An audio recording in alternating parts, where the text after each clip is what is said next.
محمدی نبودی ببینی شهر آزاد گشت خونه یاران پر ثمر گشته محمدی نبودی ببینی شهر آزاد گشت خونه یاران پر ثمر گشته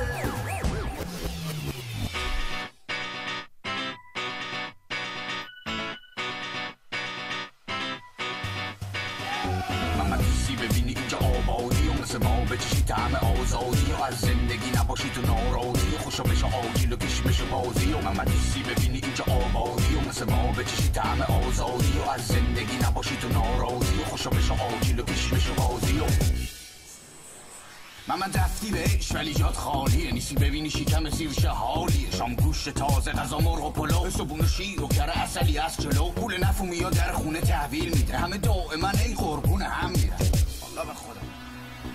محمدی نبودی ببینی شهر آزاد گشت خونه یاران پر ثمر گشته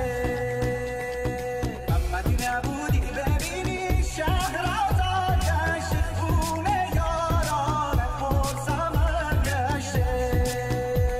محمدی ببینی اینجا چه حالی داریم اینجا عشق و صفاست چه احوالی داریم همه راضی و عدالت برقراره اینجا زندگی آینده داره محمدی ببینی اینجا چه حالی داریم اینجا عشق و صفاست چه احوالی داریم همه راضی و عدالت برقراره اینجا زندگی آینده داره